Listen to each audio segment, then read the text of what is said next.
Here to be funny. She's here to be funny. She said that live. Hundreds of thousands of people watching, and she just said that. Hello, everyone. Happy New Year. Very excited, very unorganized here with you tonight. But that's okay, because we're here to hang out with you, and we've got a special guest tonight. I'm really excited about this. Get on camera, John. Why are you leaning off camera?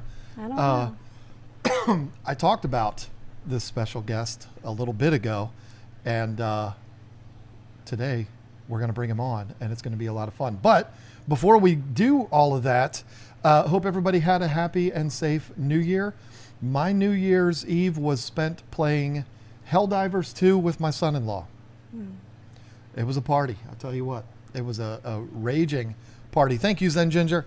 Audio and video is all good. I actually messaged Zen a couple hours before New Year's, and I was like, I don't know when to tell you Happy New Year's because you live in Texas, so do I have to wait till 1 o'clock in the morning to tell you Happy New Year's?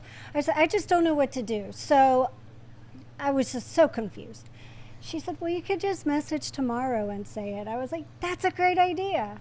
I think are they an hour behind us? So like we were in the future. We for were. An hour. We were That's in wild. 2025 before they were.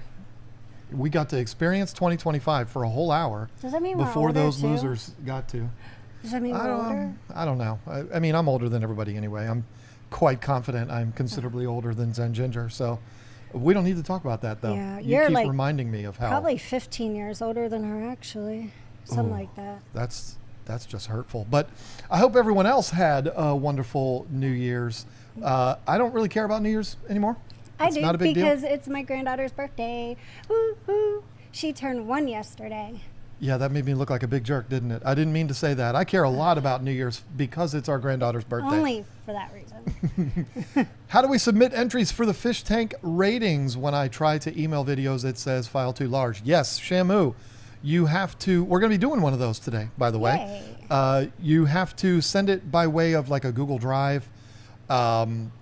It should offer you up that as an option if your file is too large.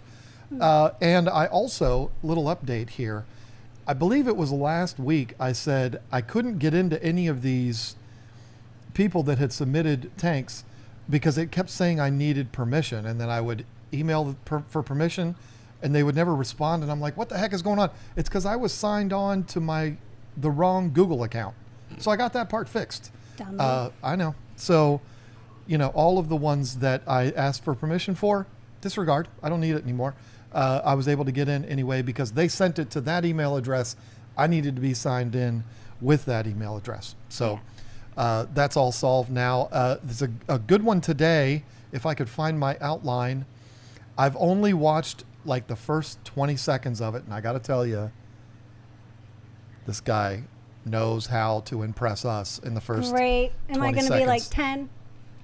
It's going to be hard to give Robert Zirkelbach bad scores. It's going to be difficult. Oh, are we starting right now? No. Oh. Because we have to bring our guest in because we don't want to keep him waiting. But you got me into Superman. Thank you, John.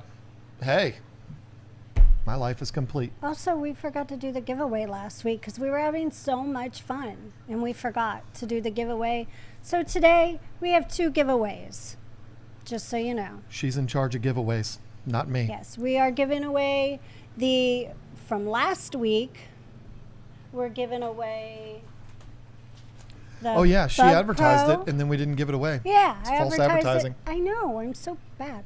Bug Pro, the Nano Bits, and the Community Formula. All wonderful foods that I feed in my own fish room, and my fish love it.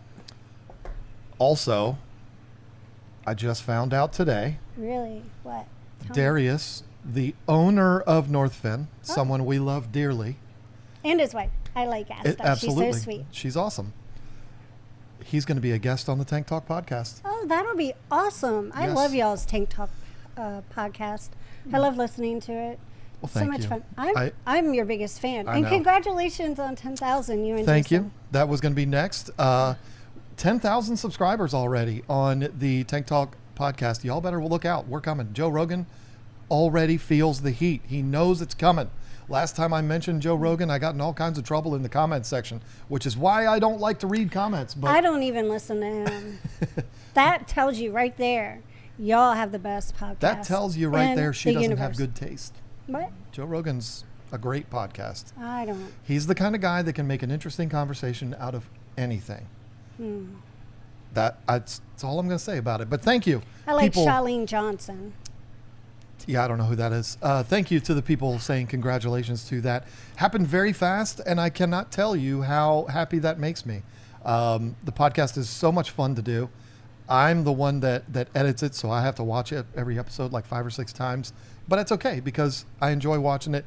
And I got to tell you, it was a life-changing thing to realize I can edit the whole thing in double the speed, and then I just have to make sure I put it back to normal speed before I upload it, because that would just be weird. But yeah, Darius is coming up as a guest. Also, we do have lined up the guest of all guests. Yes, that one. Really? Really? Yeah. Well, Mr. Beast? no, Oh. no, I wouldn't. Oh, who am I kidding? I would have him on. Of course I would. But no, the guest of all guests when it comes to the fish keeping world, somebody that I have wanted to have on for the longest time. He's been a friend of ours since 2013. Rick B.O.W.L from Florida yeah, Exotic Rick. Fish Sales. He is the legend of all legends in the hobby when it comes to African cichlids. Now, I'm not announcing dates as to when these episodes are going to go up because I don't know yet, but we have multiple guests lined up for the podcast. Pays to have good internet now. We're recording all day next Friday, Jason and I. We're going to probably end up doing like 5 or 6 episodes. Let me check We my will- schedule. We to will make be sure that's interviewing. okay. Well, you're not going to be a guest that day, so why do you care? No, I need to Although- make sure you're allowed to do that. We have The discussed. 10th? We've- January 10th? Yes, we've You discussed. can do that. Thank you. You're We've welcome. discussed having you on to do an episode on snails. Oh, nice. Really? And I told Jason, I said, well, she's going to say, no, don't have me on, have Kat instead. But we could do that too. We could bring you Oh, and yeah. Kat on at the same time. That would be fun. It'd be a good time. But that's not a guest that we're announcing officially right now. However, Rick Borstein is going to be joining us next Friday. A friend of Jason's that is an absolute wizard, does talks all around the country. Not somebody that I am totally familiar with. So I'm going to basically perform the role of producer in that episode. And I got to be honest, I'm really excited about that. The Rick episode will probably be kind of dominated by me, but Jason also has a couple others that he's working on. We're talking to a bunch of people, and it's very cool to start being able to incorporate guests on the live stream. In case you missed it, not on the live stream, we're doing that too, but on the podcast, having guests. In case you missed it, because it might have gotten lost in the whole Christmas, all of that, we had Rob Lupton on a couple weeks That ago. was an amazing podcast. I love that one so much. I listened to that and I was just like, wow, I've learned a couple things I didn't even know about. He did so good. Like he shared taught a me some lot of things, too. he shared a lot of really good info, and I'm so jealous. He has 100 snail tanks. I don't have 100. I think men tend to exaggerate things. That's 9 inches, right? But listen, I think what he meant to say by that was he's got 100 tanks that have snails in them. I Yeah, don't he has think- 100 tanks with snails in them. I don't think he meant he has 100 tanks that are dedicated exclusively to snails. I think, but I don't know. I'm still jealous. I'm not going to speak for Rob. We love Rob. He was a great guest. If you are not familiar with keeping freshwater shrimp and you want to get some information about that, he's the guy to get it from. And he was a great guest. Our first guest, as a matter of fact, on the podcast. So anyway, Tank Talk Podcast, we hit 10,000 subscribers. Super stoked about that. And I think it's going to grow even more because we're going to start bringing in these names. There's probably going to be people in the chat that are going to say, when are you going to have King of DIY and Aquarium Co-op? And we're probably not really going to have YouTubers because, You can watch their YouTube channel. right, they're everywhere. I mean, I realize Rick B.O.W.L is quite the YouTuber now. but that's not what he's known for. He's known for being the guy who brought African cichlids to the United States. He and his brother, and he created Extreme Fish Foods and all of that. He's known for all of those things. Rick Borstein's certainly not known for YouTube. I mean, I'm sure a lot of you, when I said that name, you said who? Because he's not known on social media. What is he? What does he specialize in? He's bred, like, he's a master cichlid breeder. He's bred like hundreds of different cichlids. He's also a specialist, I believe, in Goodeids. I don't have those fish, so I don't know how to say it. But yeah, he's an absolute wizard. He has a talk that he does that's called 60 Tips in 60 Minutes. Oh, that's neat. Which means it would remind me of that guy. Remember that guy from the commercials way back when we were kids? It was like, remember he would talk really fast? You're going to give 60 tips in 60 minutes. You must talk at that speed. But anyway, I don't know. I'm rambling now. I'm really excited about it because we're doing some things on that podcast, and it's going to be very cool. All of the subscribers that we've gotten recently are going to be very glad that they have subscribed. But listen, our guest has been sitting for 12 minutes, very anxiously waiting. And he's a big timer. We don't want to keep him waiting. What was it? A couple of months ago when I did the creator shout out, I believe he was the first one, wasn't he? Oh yeah, I think so. I think he might've been. Yeah. We started doing a segment on this live stream called the Creator Shout Out. And the very first one on my list was a channel that I'm a fan of. It is a channel that stands out for sure. Mm-hmm. I have not figured out how to have us both on camera at the same time, so we're going to switch back and forth. But I don't know why I decided to put that in there on the intro. But one thing I can say about this person and this channel is his tanks are beautiful. He has a really good talking voice, and that makes a huge difference for me when I want to listen to something or watch something. If I gotta like the voice, and I really like his voice. Some people are probably like, whatever. But I think I might have said that in the creator shout out. I think I might have said he's very easy to listen to. Yeah. And it's true. I mean, and that's one of the first things that I noticed too is I'm not going to be a fan of somebody that's like, hey guys, blah, blah, blah, blah, blah, blah, like bouncing off the walls. Right. I want somebody that's going to be a little bit more relaxed and act like an adult.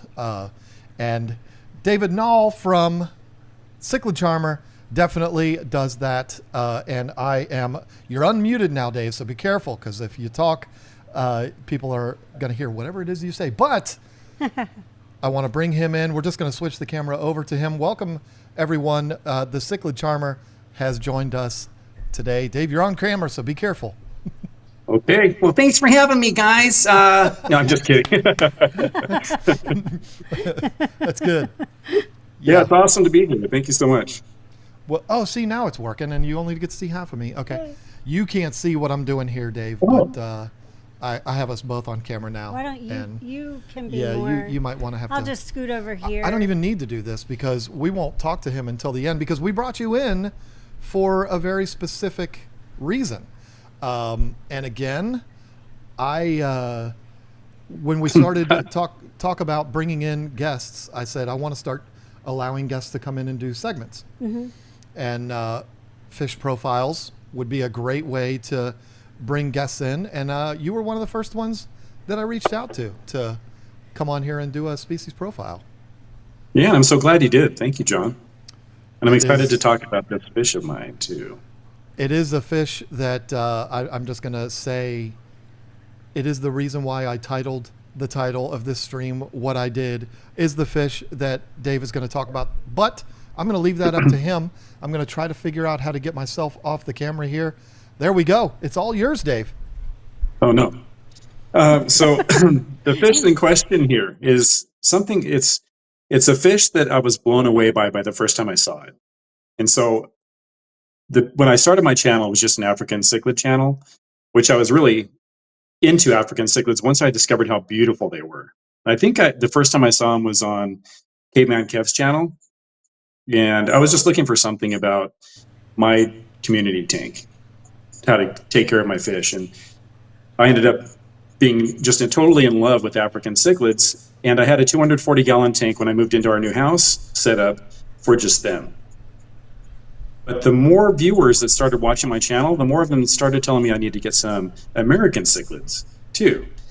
And all I had at that point was some angelfish and some tapajos, which were okay, but they weren't what people were describing as these American cichlids that are like puppy dogs that'll come up and like Oscars. Well, they'll just greet you like they're wagging their tail at you and looking you in the eye, like they're communicating. And they're not just after food, it seems like, even though we know they are, it seems like they're your friend.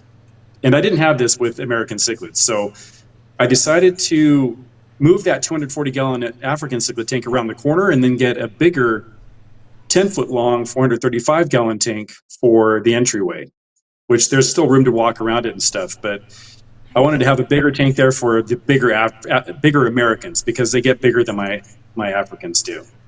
And I started making a list, and I would ask my viewers, because I really didn't know much about American cichlids at the time. I was asking them what fish I should put in there, and I knew South and Central American cichlids were kind of a thing. You know, you find more aggressive Central American cichlids typically. And I didn't know how I wanted to go, but I knew for one fish that I knew I needed to have was one that I saw on Cichlid Bros a long time ago, and they lost him shortly after I saw him on their channel. I don't know what happened to him, but he died. And it was called a True Parrot. And most people, when you say True Parrot, they think of the blood parrot, which is that fish that has a little tiny mouth and kind of looks like they pieced together different fish to get this thing, which they kind of did, right? It's a hybrid. Yeah, it's my understanding that it is a red devil and a Severum mixed. It's either a red devil or a Midas crossed with a Severum, gold Severum. Yeah, weird looking fish. And the fish I'm talking about is weird too, but this is called the True Parrot. And I was telling you, John, you have to put cichlid or fish after it, otherwise you'll get a macaw. It looks totally different than a blood parrot. It's an amazing fish. What caught my attention when I first saw him was the big red eyes that this fish has, which are just totally unique for any fish that I've ever seen. And then the body shape, and they call it a true parrot because of that beak-like head that they have. Kind of looks like the beak of a parrot, which there's so much else to grab my attention that I never even really noticed that until I read that that's why they called him the True Parrot. But I love the design on him, that's Buck that you're looking at right now. He's mine. And he doesn't have some of the stripes and stuff that I've seen on other True Parrots, but he's got the coloring of one and the shape and the fins and that slow movement. But the thing that catches my eye also, besides just that big red eye that he has, is around his mouth he has a little line that goes down and reaches towards the pectoral fins. I see that. Yeah. Yeah, and it kind of makes him look like a raptor from Jurassic Park. And if I remember right, the Cichlid Bros named theirs Blue, I think, from the new Cichlid World, Jurassic World movies. Nice. Oh, that's cool. Yeah. But mine is named Buck, and he's not from any movies. But I just love that now. Very unusual. And the personality of the fish is what really caught me after I got him. Because I knew he was cool looking, but I didn't know he was such a cool fish to have personality-wise. He's very laid back, and he kind of moves like an older Oscar would, very slowly, and not very much like he's trying to get somewhere, but just kind of just sailing around the tank a little bit. And he's also that way with other fish. He pretty much leaves them alone. He's a big fish. He's the biggest fish in my tank. It has also some other fish that I was worried might give him a hard time, like that Texas that he's with. I don't know if you can see him right now, I think but he he's does the show blue up Texas. here in a couple seconds. That is very aggressive in the tank. Well, not like Central American aggressive, but he's been the most aggressive fish in the tank. And he had it out for Buck right away. And they were both face to face. And I thought Buck would just get torn apart if I left him in there. So I was watching to make sure, because he's so peaceful. But he put that guy in his place in a hurry. It took about maybe less than a day. And then Buck was the tank boss of the tank. And he still is. And every time he comes around that blue Texas, his name is Kevin, Yeah, Kevin just Kevin just takes off. He doesn't want anything to do with Buck. And I think it'll stay that way because the True Parrot gets to about 14 inches. Wow. And if I understand right, that blue Texas should only be about 8 inches. And he's kind of a coward. If the fish is his size or smaller and it wants a piece of him, he doesn't want anything to do with them. But if he's bigger than them, he'll go after him. So my Salvini was one that he was totally afraid of because she was about the same size, but then he got bigger and then he just started turning it on. So she's afraid of him now. But Buck is really a cool fish. He's also kind of challenged, though. As far as eating goes, he's not that smart. And when I feed the fish, the food just kind of falls by his face and goes around him, and everybody else starts eating. And that was a problem with him when I first got him, and I had to learn how to get him food, basically, because he's not that smart. So I started hand feeding him, and I'd feed him these pellets, these bigger pellets, extreme monster pellets is what I was using. And I would also feed him, some shrimp, things like that to get him his food that he needed. But I'd teach him to come get it from my hand so I could make sure that he got his food. But even then, even with my hand in the tank right next to his face, sometimes he doesn't go for it right away. And then when he does, he snatches at it super quickly, but sometimes he misses it. And then somehow he swims away like he got it. And he just takes a while, like he's chewing on nothing.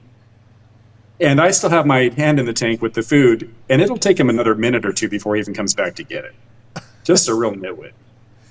But I love him because of it. I think that I'm drawn to dumb fish, basically. I had a Persicata that was the same way, and just totally my favorite fish when you have to really baby him, And it gives you that interaction when you're feeding him with your hand instead of just dropping it in the tank. The thing that catches me with those is the eyes. I mean, they're disproportionate to the rest of the body, like big right. bulbous eyes. I absolutely love that. And same thing with Oscars.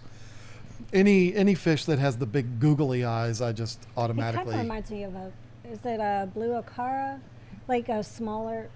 If a blue Acara had a baby with a Severum, maybe. Yeah. So different eyes. 14 inches. What size aquarium are you recommending people? I know what I would say, but they can't all get a 400 and something gallon like you have. So what are you going to recommend for tank size? So I'm different than what I've heard most people say about tank sizes for fish. And I wanted a fish like this originally when I got my 180 gallon tank that had the angelfish and tapajos in it. And I wanted to have Jack Dempsey in there and more fish like I have in my 10-footer. But I think they need more room than what people usually recommend. Like an Oscar, they say the minimum tank size is 75. I hear that a lot. But I would not have an Oscar. Well, I didn't get an Oscar in my 180 gallon tank because I was going to have other fish in there. And I know you can do that, but I wanted bigger than that. So I just had a 180 gallon tank without the fish that I wanted.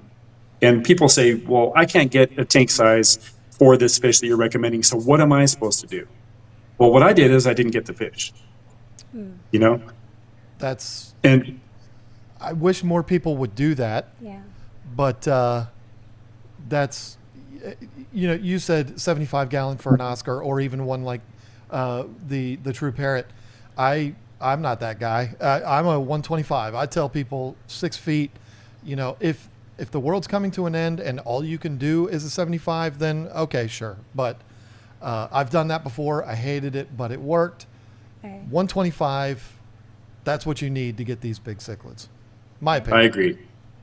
And even then, even though that's the bare minimum, I still think, for me, my personal taste, I want to give them more room to turn around in there. So if they only have 4 inches extra width in the tank to turn around, that's a little confining for me, and I would just not be happy with it. So even though it's fine for a lot of people, I would still want bigger. A lot of people will say, too, I mean, I've been doing this 30 years. I've heard everything, and they'll say, well, the 14 inches is the maximum size of the True Parrot. The maximum size human being was 8 feet 1 inches that doesn't mean everybody's going to get 8 foot 1 inches. So they're probably going to be a lot smaller. So they'll be fine in a 4 foot tank. I just say go by the maximum size. If the book Right. says that it can get 14 inches, expect that, even though probably won't. Put it in a 6 foot long tank. You'll feel better about it. And The fish will be happier. the fish will be happier. And I say, do what you did. If you don't have that tank, just don't get the fish. It sucks, but Yeah. just wait till you can do it right. Wow, my eye is freaking out here. Sorry about that. But yeah, just wait till you can do it right. Do right by the fish. Right. Yeah. Very true. I just wasn't going to have the fish I wanted. You know, I really wanted to have a tank like that, and I ended up getting something totally different. But eventually, I was able to get what I wanted. But it wasn't my original plan to have a tank that big. Well, that's smart. What I mean, you've covered it. You've covered it all. What do you feed yours? You said he struggles to eat, but what are you feeding it? So I first dump in some. I have Northfin pellets that I use, a variety of their pellets, and I make a mixture with garlic guard and some Vitachem. And then I dump that in several places in the tank so that the smaller fish will get some too. Because I have two Jack Dempseys in there. I think a male and a female right now is what I'm guessing. But one's super small. He's like 2 inches, 2.5 inches, which is like bite size for buck. So I got to keep him well fed. There's plenty of room in there for him to hide, but it makes me nervous. But I can't catch him. I can't catch him in that huge tank with all the stuff in there without taking it out. He's been fine so far. But anyway, I dump the food in several places so they can all get it. It usually, like I said, just streams past Buck's face. But he'll slowly go down and start getting some. After I've done that, then I'll feed him either some, I have extreme monster pellets, and I'll feed him like 3 of those with my hand.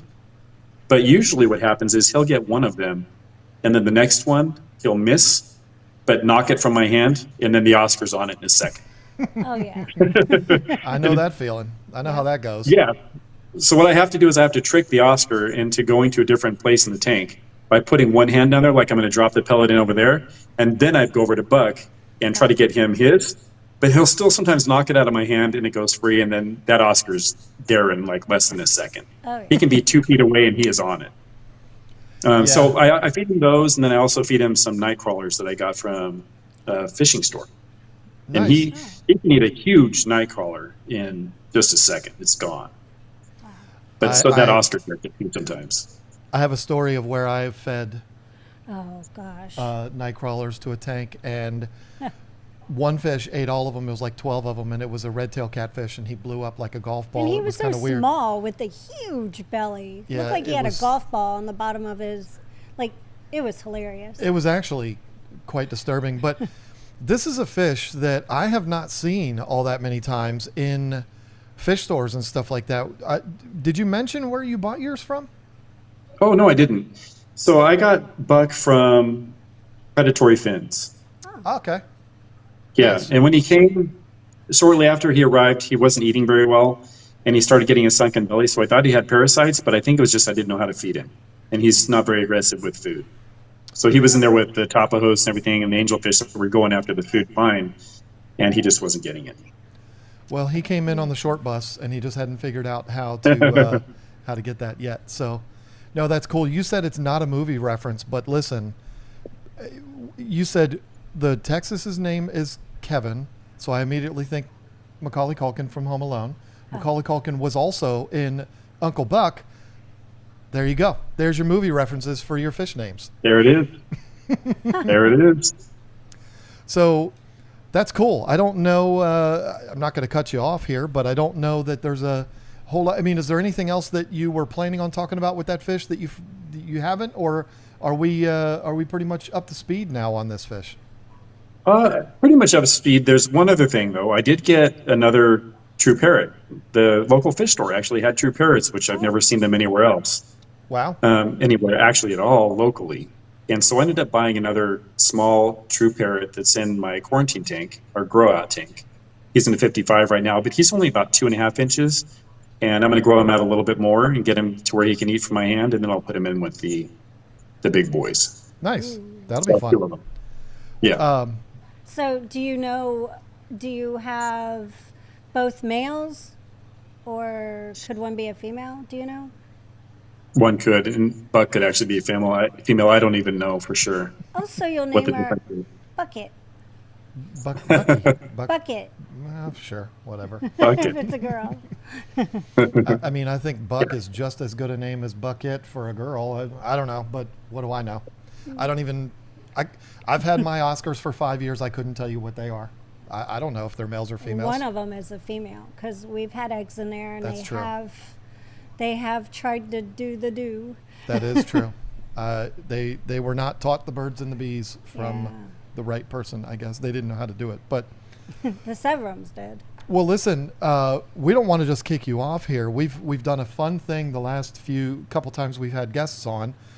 We've asked them to participate in a follow-up segment, and for this week, just like the last two, will be the Rate My Tank segment. Are you interested, or are you able to stay around a little bit for that? Yeah, let's judge some tanks. Cool. So how we're going to end up having to do it is, I know you're sitting there on your computer. The only way I have to show you this video is if you just watch it on your computer when everybody else sees it. I think we do have like a 10-second or 15-second delay or something like that. But maybe not. I don't know. I do have my settings on different now that I have good internet. So you might be able to see it right away. And, we'll give our scores. You will, and then we'll ask you yours. So, Okay. let's see. Okay, here it is. And I want to make sure, Hey, yep, you're not that's muted. us. That's why I said in the first couple of seconds of this, you're going to realize it is going to be hard to not give Robert Zirkelbach I love the snails. low scores because, he knows how to butter us up The for sure. plants look so good. They do. The red ones, those. Now, that looks to me like Scarlet Temple, but he gave me a list of the plants that he has. And I will. I love the snails. It looks like an Alternanthera of some type. I see Rotala, I see Bacopa. We're not here to identify plants, though. What we have here is, oh, shoot. I think it's, you'd think I would know these things. Pretty sure it's a 75-gallon tank. It has two Marineland Penguin 450s with homemade sponge inserts. The bio-wheels have been removed to help with the noise. The light is a Fluval full spectrum that I used points for a great discount at PetSmart. Oh, there you go. That's a good way of doing it. Other than that, that's what we got as far as equipment goes. And that's fine because with all those plants, we don't need to know anything else. For stocking, we have several. Oh, wait a minute. Now he's showing it. Oh, he's got some extreme up there too. So he's obviously a smart guy when it comes to food. And there is a heater right there. I don't know. That's one of the Fluvals too, isn't it? I think it is. Say it again. Oh, it's on a loop. Don't you worry. We get to see how pretty you look there every single time. Yeah. The stocking is 4 Cory Cats, many Neon and Cardinal Tetras, 6 Platies, 6 Harlequins, 3 remaining CPDs, 2 remaining Rosy Red Minnows, an albino bristlenose, regular bristlenose, 2 clown plecos, 3 coolie loaches, my angel named Diablo, and several homebred, prepare for this, mystery snails. I know you would have never been able to guess that. Speaking of which, by the way, you have a mutant mystery snail back there. It's as big as a softball. Oh, I've got a lot of them that big. Good Lord. So, this one, now, Robert, this is a great looking tank. And this is a great looking video of that great looking tank. Oh, yeah. I wish we had a bit of a farther away view of it. It is so close up, it's hard to kind of take it all in at once. But I'm not the gonna. plants just look There's so another heater good. over there too. I'm not gonna ding you for that. All Can't kidding. complain about the background because the plants. Does are it the have background. one? Yeah, I don't know. I don't even know if. Yeah, it looks like it's painted black, but you can barely see it. That was the theme last time we did this. Was that nobody had backgrounds on their tank, and I was like, "What are you doing to me?" But you know what I really like? Something that stands out about this tank. I like that the lids are clean. It's the first time I've heard you mention that. Don't ever look on the lids of my tanks. I have to clean those sometimes. Yeah, they're bad. It's trifling. And most of it's Carl's fault. I'm going to blame it on Carl. He goes up there. Anyway, equipment, we don't have a lot to go with here. However, 2 Emperor 450s is plenty of filtration for a 75-gallon tank. Fluval, full spectrum. They have the, what is it, the Sky Aqua? I forget what, they have a couple. They have the full spectrum planted light, which I'm assuming that's what he has, the 3.0. And then there's one that's below that. It's not Sky Aqua because that's Aquatop. Who cares? It doesn't matter. Fluval has a lower grade light too, but I think this is the big one just based on what it looks like, and the plants look amazing. Oh gosh, I know. The red is absolutely screaming. That's not, you don't see that all that often when the plants are that red. So good for you there. But we're here to talk about equipment. Fish look great. Plants look great, which means the temperature is right. The water is crystal clear. The little specks that you see swimming around, those are babies and also food. So, you know, it's an immaculate tank. The 450s are doing a really good job. He removed the bio-wheels, which I'm not gonna yell at you for that. I know a lot of people do that. The snails look really good too. Their shells look healthy. They don't look like they're Look at all the trumpet snails in that thing. Did you see it? Oh, I didn't see that. There's a little cubby up in the corner, one of those little snail catchers full of trumpet snails. Oh, that's funny. The reason why I keep mentioning the fish look good, the plants look good, is because he's got good equipment on this tank. Am I going to give it a 10? Of course not, because I have very strict standards when it comes to a 10. But this is a solid 8 for me as far as the equipment goes. And you know something that, whoops, I didn't mean to stutter. Something else that stands out too is that the substrate is gravel, and so many people that have Planet tanks, you know, they have different substrates, sand or, you know, something else. But I don't see a lot of thick gravel like that with Planet aquariums more often, you know what I mean? Like these days. The plants that he's got in there, like the octopus and the bacopa and the rotalas, and those are going to do really, really well in gravel. But I give you bonus points for having the gravel because a lot of people don't want to do that. I personally like it. The plants that you have will do really well in gravel. And, you know, a lot of people make fun. Now, there are a couple of plants that are, they leave a little bit to be desired. However, I like the fact that Robert's like, you know what? I'm going to leave those stems in there, and I'm just going to pray that they pop out, you know, they come out of it and they do okay. I like that. You know, I don't want to see tanks absolutely perfect. There's all the snails. Oh, okay, yeah. You know, sometimes you're going to have a stem that's just barely hanging on, and Robert's like, you know what? I have faith that stem can come back. So I like that. But anyway, the equipment, I gave it an 8. What are you giving it? And then we got to get to David's score. You can't give the same score as me. David, you need to realize that I took an 8, so you can't do that. Then I am going to go, I like the lights. The lights are good. I do believe the equipment is good. The heater, I don't know what it is, but it's working I think there might be 2. I think there might be one on either end. I don't see a sponge filter in there, which is a plus. So I'm going to go with a 8.25. Look at you. She left you some room, Dave. So I wish I could switch the camera just to you in the picture-in-a-picture, but I can't. So I'll just put the camera strictly on you. What are we? What are you giving that score for the equipment? Just the equipment. Well, I may have not heard it, but did you say if there was a heater controller?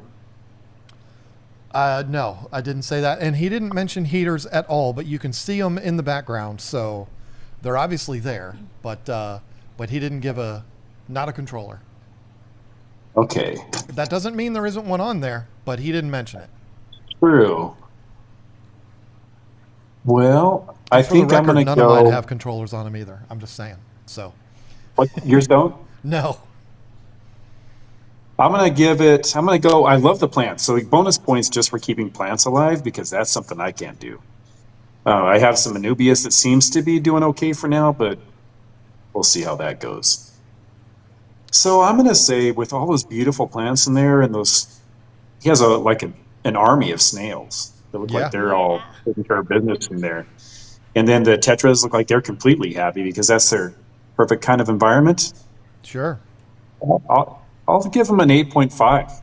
Okay. Hey, that's nice. So I mean, I'm the loser there. I gave them the lowest score. But that was just for equipment. That's just for equipment. Yeah, we've got 3 more categories, David. We're going to also rate on the aquascape, the fish, and then the overall presentation, which is going to be tough because we can only see a little bit of it.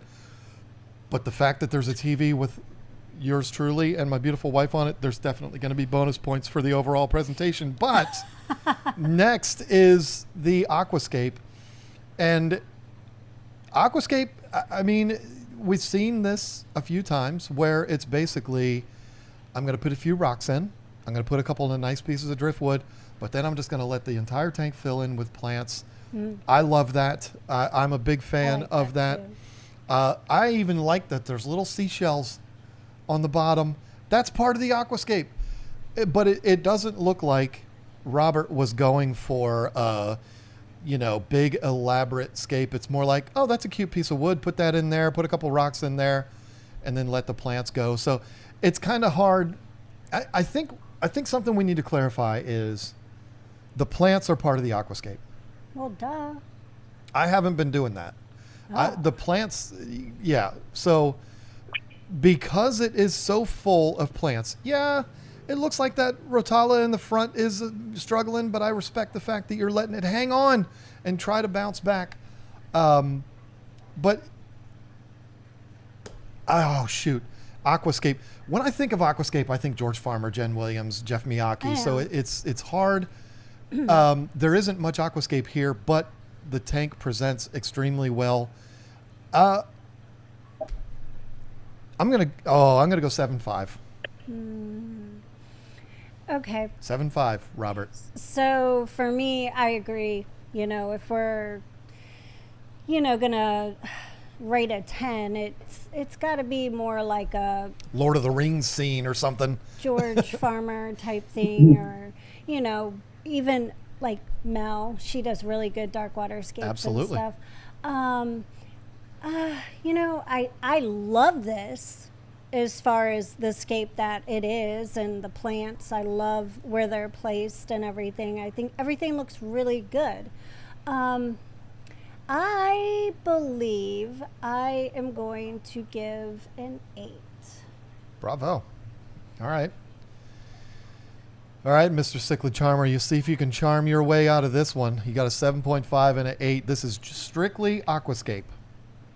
He can do the same scores as us. Yeah, that's true. You can rate the same as us if you want, but it'd be more fun if you had a different score. Nah. And I kind of lumped it all in on the first one for one score. So can I change my score on the equipment? Sure. Or is it? Okay, I'm going to do a 7.75 on that. Okay. Just because the controller is really important in my setups because of all the horror stories I've heard with that one. And I've had heaters fail in the on position and off position. So I think that's important. And he might have one, but he also didn't mention that he does. So I'm going to say 7.5 for that. And then for all those plants that he can keep alive, and like you said, the one that's looks like it's probably dead, but he's holding on, hope that it can come back. Yep. That's what my plants usually look like. So I'm going to go ahead and say, with all of those lush plants in there that the fish are loving, and keeping that water crystal clear and everything, and the way he has it arranged is, it's not so much like there's a design going on, I think, where there's a theme or anything. Some kind of, it's just plants everywhere, and that's something that a lot of people love. It's not completely my kind of thing. I usually would want some kind of more design going on, but I'm going to still say with all those things going on in there that he's doing so well, I'm going to give that an 8. Right on. All right. You're doing well, Robert. You're doing real well. I'm going to call him Bobby because I think it'll be fun. I don't know. I just feel like calling him Bobby. So next is fish. Fish. This is just the fish, and the snails will be included in this. This is hard. None of these are my favorite fish, but I love what he's got going on here. There's only one thing that I think. It's a hodgepodge. Well, and I love that. Yeah. Jay used the word last week, diversity. And I love that. I think it was Jay. Maybe it was Mark. Who knows? I love having a few of a whole bunch of different fish. I think that's really, really cool. The only thing I think there's missing in here is that centerpiece fish. That's the one angelfish. Did I miss an angel somewhere? There's an angelfish in there. How have I not seen an angel? Well, you even read it off that Well, there's an angelfish. I can't read and look at things at the same time. I don't see an angel. There's an He's in the angelfish back. there. I promise. Okay. He's way in the back right now. I think he was in the front earlier on, All if right. I remember well, right. Like then- in the oh very- my God! Right there. Look at that. Jeez. Yeah. Okay. Well, then I take that back because he does have that. Are we okay with just one angel though? I You know, think if you scroll up, I think he says he had more, but my angel named Diablo. Oh, no, okay. Yeah, I think that well, you got to think about all of those plants. You want to make sure the angels have room to swim. So if you put too many in there, it might not be a great idea, but it would be nice if there was I don't know, 2 or 3 more. Yeah. I mean, it just seems. I love it. The fact that there's, you look over there, you're like, oh, there's harlequins. Oh, look, there's neon. Oh my goodness, look, there's that. It's like, it keeps you very interested, and it makes you, with so many small fish, it makes you want to look in every little nook and cranny of the tank to see what you can see. You've got the embers back there. I think there's embers. It's like everywhere you look, there's going to be something, and there's some platies, and Yeah. I love that. I do wish that we had a little bit more representation of some larger fish like the angels. I know I said there wasn't any, and then I was corrected. I'm glad that there is that one. I'd like to see a couple more, but I absolutely love how much there is. There's so many fish in here. Everywhere you look, there's fish. I cannot help but give it an 8.5 for fish. Oh. That's a good score, Robert. You're welcome. I would probably go higher if there was one more angel. I think I'd probably go with a 8.7265.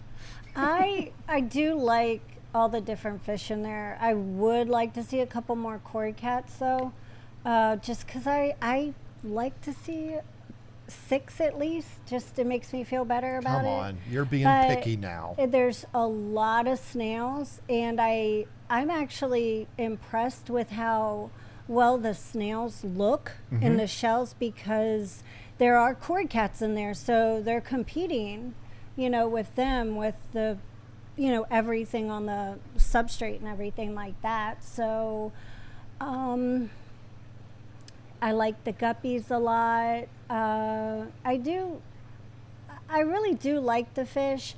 They're not my favorite either. Like the rosy red minnows. There's 2 of them. That's kind of funny. I love platies and the harlequin rasboras. But I agree there should be a couple more angels. It would be cool. Just to give a little bit of size. Yeah. And they look healthy. They all look healthy. So I do believe the fish are awesome when it comes to that. They may not be my favorite. I'm going to go with an 8. Hey, that's not bad. That is not bad at all. And aren't the little teeny tiny itty bitty fish in the left side little embers that he didn't put on his list? Maybe there's not. I don't know. But anyway, so Mr. Cichlid Charmer, you've heard what we've all had to say. What do you think on the fish? I know most of the fish in that tank would be eaten in any of your tanks, but Yeah, well, I'd like to see an Oscar in there. yeah, I bet you would. And that's it after that. couple Yeah. of Texas cichlids, maybe. Yep. I think it looks really good. I agree with you, Lisa, that if I'm going to have Corys, I probably want to have more of them. because they like to school together. And that's one thing I didn't know growing up, because I've had fish tanks almost my whole life. But then I would only have one or two. And Yeah. now that I know that they like to school, I'd like to see a bunch of them. Yeah. So I'd probably have maybe fewer snails and have more of those cories in there. I'd Well, probably you're not the even one want that like, decides to have fewer snails when you have snails in your tank. You don't get to make that decision. Especially when they breed by themselves. That's right. yeah. I'd probably say add more of those, and then I'd like to see maybe more of the neons too. I don't know exactly how many he has, and that's kind of cool because he has so many plants in there that you really don't know how many he has in there. Right. They could be all over the place, but they do tend to stick together. So I would like to see probably more neons and more catfish, but other than that, I love the selection. And I think the tank looks great with the fish that he has in there. I'd probably give it an 8.25. All right. That's not bad at all. We were all in that 8 range. I like it. So perfect timing here with the loop. That is gonna give this man some bonus scores right there with is this with the the TV. overall? Presentation. I'm going to give him a 10. Well, I'm gonna give him an 11.75. No. Oh.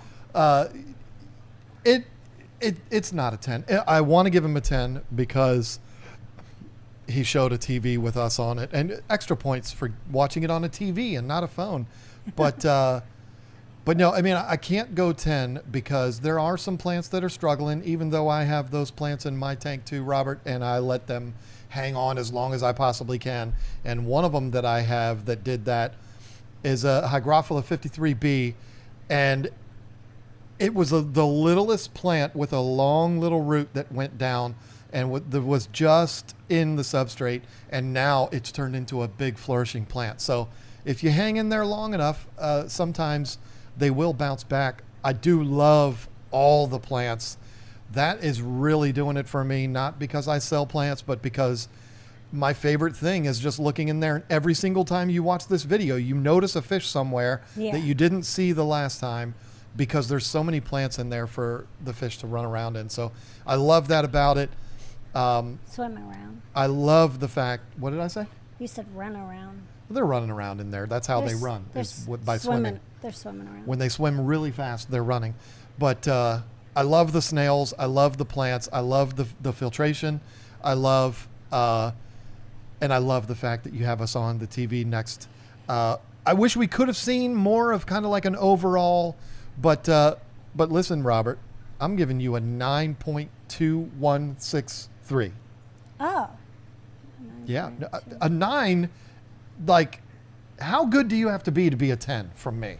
Oh. So you getting a 9? Wow. That's a serious score there, Robert. You are welcome. Cichlid Charmer, overall presentation, the whole package. I keep referring to you as Cichlid Charmer because I want everybody to know.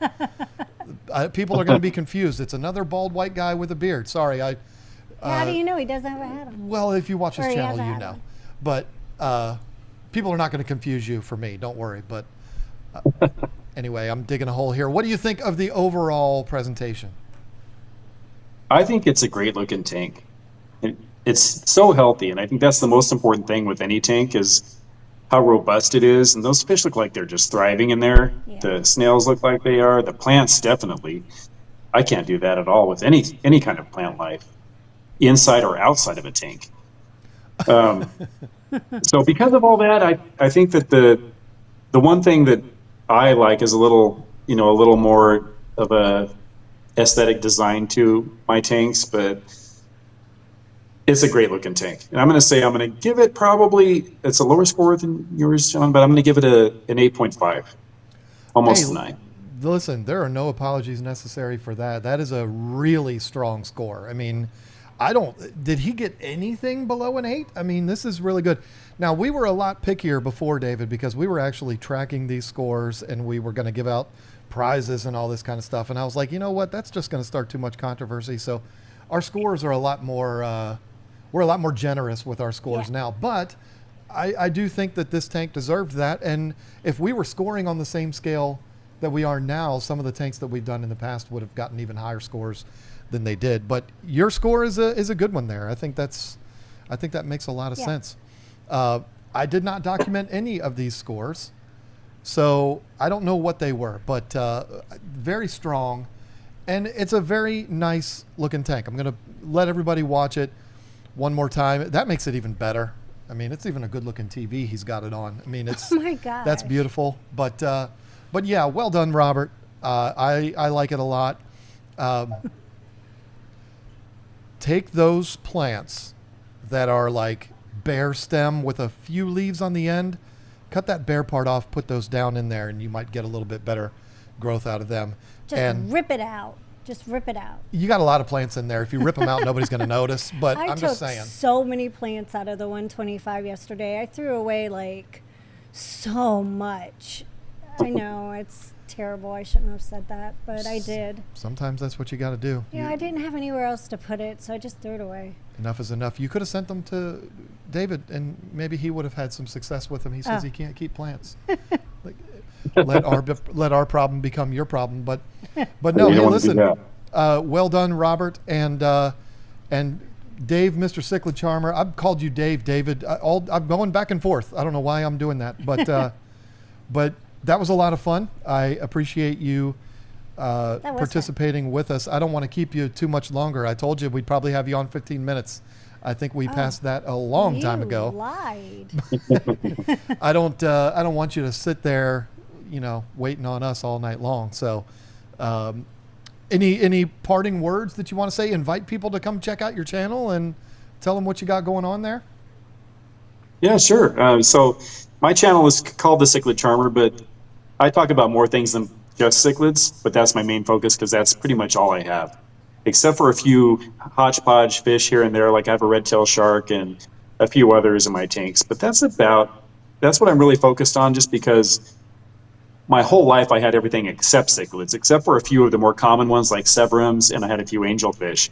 But now that I've gotten into that, that's what I'm sharing with everybody. And if you're not into cichlids already, it'll give you a chance to learn about them and find out why those that keep them are just so passionate about them. It's really an amazing hobby to get into to start with, but once you move into cichlids, it's like a whole new world.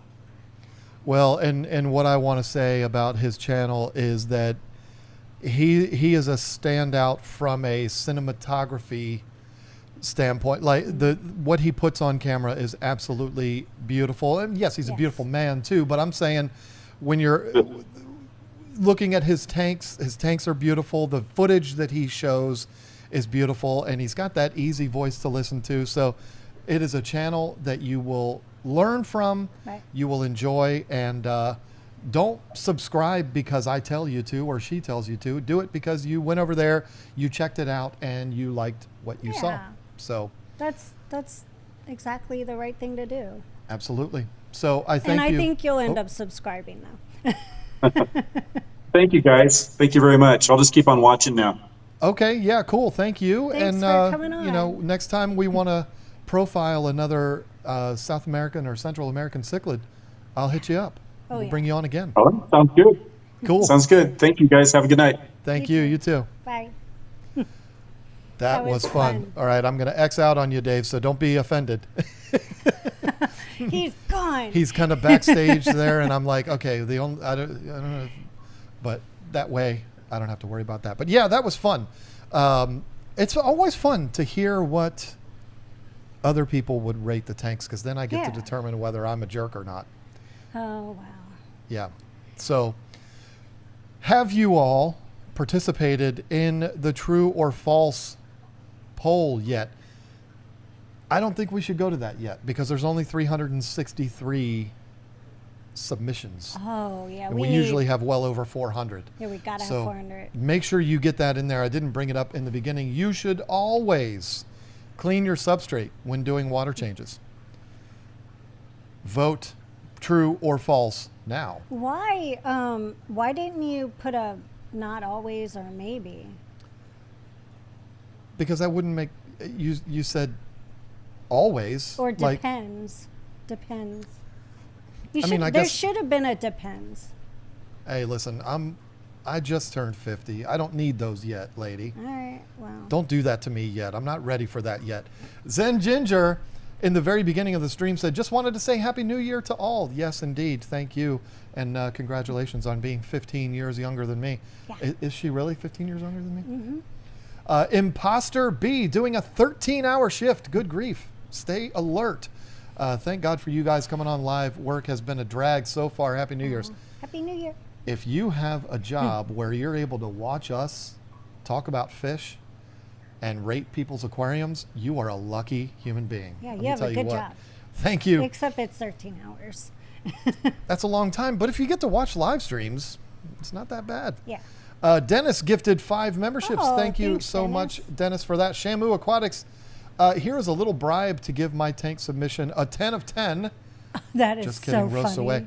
I think I remember seeing yours, and I was like, no, I'm not going to review that. I'm joking.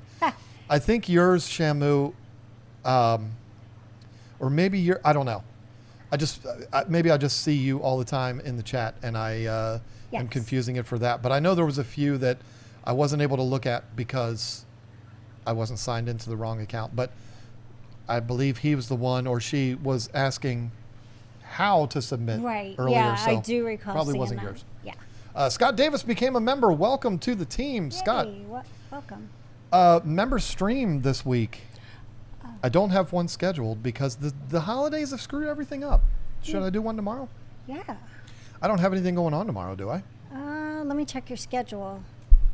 Yeah, that's about all you had to check. Yeah, I don't think I have anything going on. So, Tomorrow is Friday. No, you're available all right. because I'm doing all the work. I sent mine the first night it was announced. Now I know I've seen yours, Hip Hop Hillbilly. Hip hop. Did we not do yours? I feel like we did. Better question, how often should we clean bubble filters? Oh, that's a good question, actually. It has nothing to do with the substrate, but it is a good question. But yeah, Hip Hop Hillbilly, I don't know if I don't know. I feel like I did yours, but we did yours. How often should you clean bubble filters or sponge filters? I clean them a lot less than what a lot of people recommend. But it's almost like you can tell when it's time. And for me, it's usually like a month. I'm not running any right now in any of my tanks. But So the I ain't got to sponge worry about it. filters? Yeah. Oh, I gotta clean them all the time. So annoying. Well, you have a lot of big poopers and everything in yours. But yeah, I mean, once a month, That's you the should only be fine. thing I don't like about sponge filters is having to clean them because of the amount I have. So, Dual Shark Pros in a 75 gallon. Sure.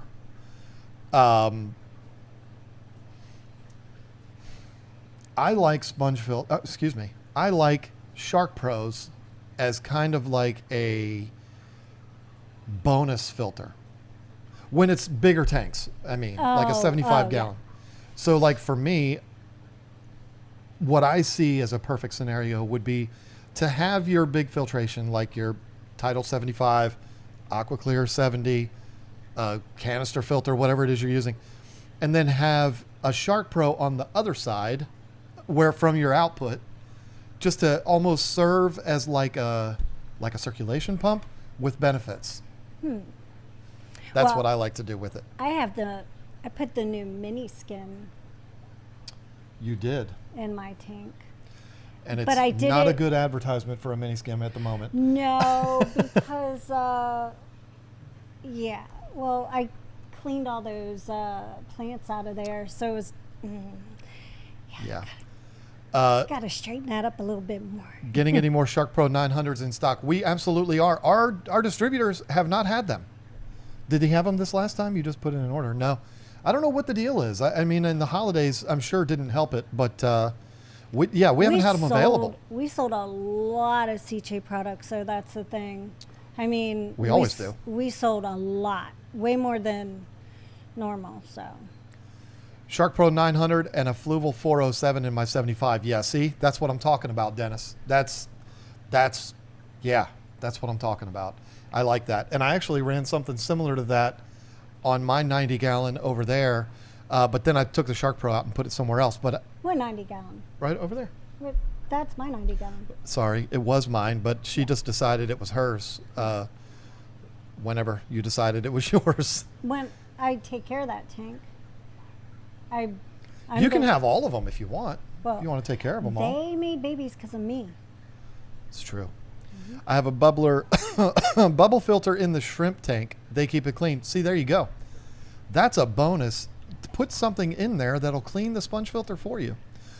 But let's be real, John. They are going to only really be cleaning the surface of that. But it is a good helper to prolong maintenance. Have you ever succeeded keeping any plants with Oscars? Fake ones. Not even that. They float though. They become floating plants. That's the thing. If you put even fake plants in there, they will be floating plants. So if you like that hornwort, guppy grass look, because they'll just dig them up and play with them, and every day you will come in and find your plants floating. And if they're real, it's not always a good thing. Smallscape's in here. That's that lady that's going to be streaming after us. Hey, Joanna. Y'all want to hear something funny? And Joanna's going to laugh at me. What? I'm still a dork when it comes to YouTube. Jason and Joanna are very good friends of ours. We've been to their home. They've never been to ours. Shows how good of friends they are to us. But wow. I mean, they have not had any reason to be in the state of North Carolina. We kind of like flew into. We went to a show that was Aquashella. 20 minutes from their house, so we had a reason to be there. But this is so weird that I'm admitting this. When I comment on their stream, Joanna always reads it, and I always get a kick out of it. Aww. Like, oh, she's so famous and so, like, such a big time superstar. For her to say my name like that is really cool. When will Rotala be available? See, listen. That's my favorite plant to have on the website. We sell more Rotala. It used to be Bacopa, but now it is Rotala by far. The problem that we've had is the same problem that our customers have had. We haven't been able to ship plants for 2 weeks because of the holidays. We ship on Mondays and Tuesdays, sometimes Wednesdays. Well, obviously Wednesday was out this week. Tuesday, we're not going to ship on a Tuesday knowing there's a holiday the next day. You're guaranteed that it's going to be late. And then shipping on Mondays, they're supposed to deliver on Wednesday. Well, guess what? That's not going to happen so we weren't able to ship, and we also weren't able to receive plants either one of those weeks. So, and we ran out of Rotala, which Right. every And single the post office closed early both Tuesdays. Yep. We get over 100 What? I almost said Batala and Racopa. Is that a new kind of We, plant? I hybridized them, You and that's hybrid- yeah. we get over 100 of each of those every single shipment we get, but we haven't gotten a shipment in 2 weeks, so words are definitely hard. Thank you, Zen. But yeah, we will get them Tuesday of next week, a lot of them, and they will be on the website then. Yeah. And all of the plants that we have that are out of stock at the moment will be restocked next Tuesday night. That's the nice thing about plants. They can go right on the site. We don't have to, Take pictures. oh, Every single one of them. where did our chat go? We missed it disappeared on me there for a second. That was a little bit scary. Dre gifted a No, you membership. go. I know. Thank you so much for that. Shamu, I don't like Oscars. I won't read the rest of that. I'm kidding. JK, I love them. Just say the classic line. It would be an honor to get cursed out by. Oh, that's so funny. I can't say it, Shamu. You're trying to get me age restricted on here. You can go blank yourself. How about that? Oh my gosh. Like in this town, I don't even feel like I can wear that shirt. It's not the same as when we lived in King George. Like this town is so different. Like You can say the word conservative. That's not a curse word. It very much is. I mean, people are very traditional down here. And even though the word is censored on the shirt, it's still get some funny looks. I would get some looks, all right. Jeez. Especially from the Karens.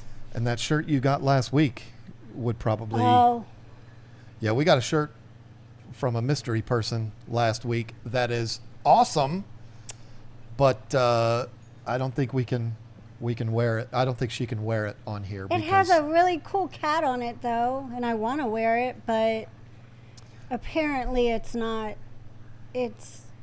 We'd lose half our audience. If the person that sent us that is the person that I think it is, I'm a big fan. Big fan. And that would be an absolute thrill if that happened. But I hope you understand that she wears it, but not going to be able to wear it here. I'm just saying. Oh, I can wear it. John, can I ask you a cool question? cat on No, it. you may not, John Turner. How dare you even consider asking me a question? Why is it when my substrate, my tanks get a bacterial bloom? Why? All right, John. Why is it when my substrate, I think you forgot the word clean. Why is it when I'm... My tank gets a bacterial bloom. Oh. So are you not cleaning your substrate very often? Is that what's happening there? Are you overfeeding? Like there's a lot of stuff down in there. Are you overfeeding, which means over pooping, which means you're just getting a pile of nonsense down there in the substrate? That could certainly contribute to that. That's about the only answer that I would have for you. I mean, all of those things can certainly lead to something like that. Sometimes when you do clean your substrate, if you're somebody that is going to clean your substrate because you don't have plants or whatever, like say you have African cichlids or goldfish or something, sometimes it's better to clean half of the substrate one week. And I guess what I'm trying to say is, like, if there's rocks or something or caves, you can be stirring up stuff. So you might want to do like half, at a time, so you don't have all kinds of stuff getting stirred up at once. I don't know. Very true. I mean, we've had that issue in the past before, and it just seemed to help if we did, small amounts more often. So many problems in aquariums are our fault.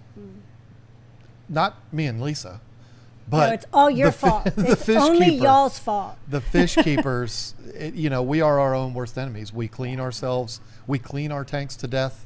We avoid our tanks to death.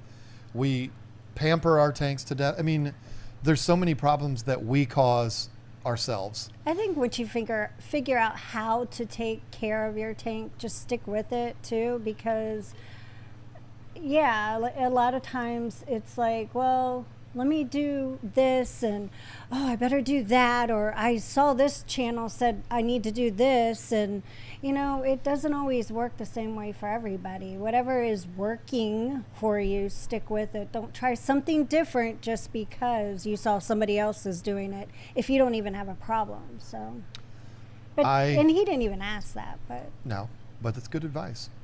I've been watching a lot of woodworking and home improvement videos lately. Yeah, not And- Superman. Oh, I've been watching that too. Oh, But you haven't been talking about there hasn't been a new trailer or anything. So, Yeah. But I've noticed that the things that the fish keeping community is no different than any other community, at least the woodworking community. You see things that bother me. I see things in the woodworking videos that are like, oh my God, now people are going to think that if they want to do this project, they need that $5,000 table saw. And it's like, oh, I see the same thing in our community, which is why I am the way I am. I always try to keep things simple and make you all understand there's a million different ways of doing things, and it doesn't always involve spending more money. If you're a woodworker and you go on YouTube, you're going to spend 20 minutes on YouTube and you're going to be like, I have to buy a saw stop. I have to.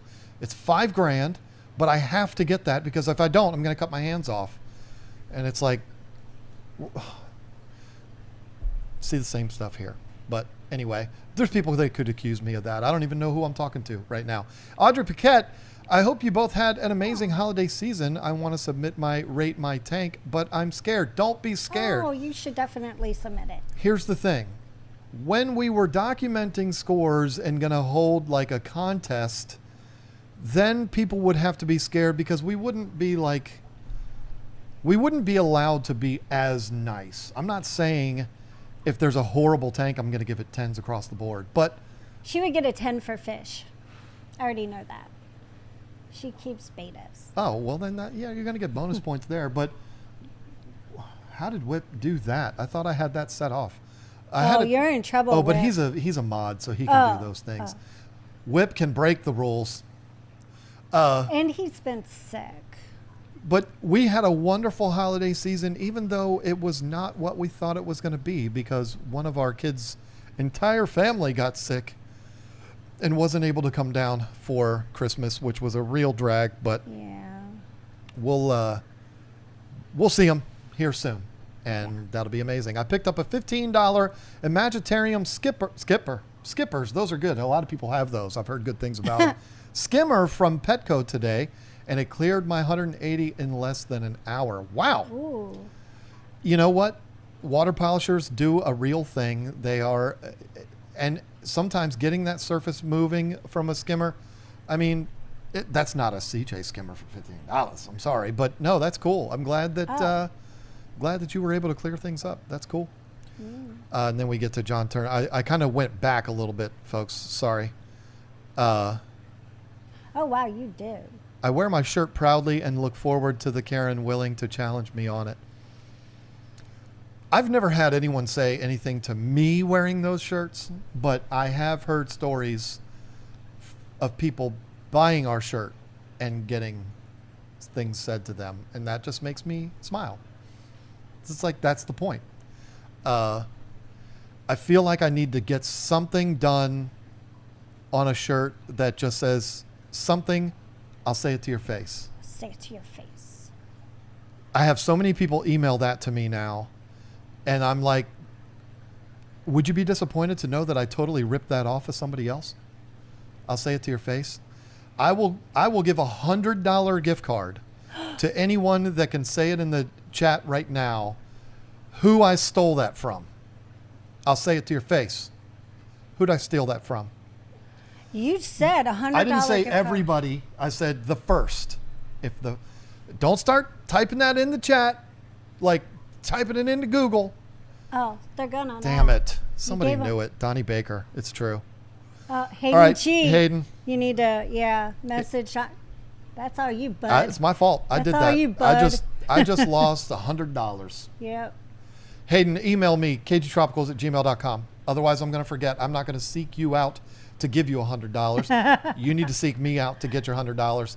And if you don't live in the United States, I'm sorry. There's nothing I can do for you. And on the topic of Don't we have to give away gift cards, yeah, you got to do that. And then Yeah. I'll talk about gift cards.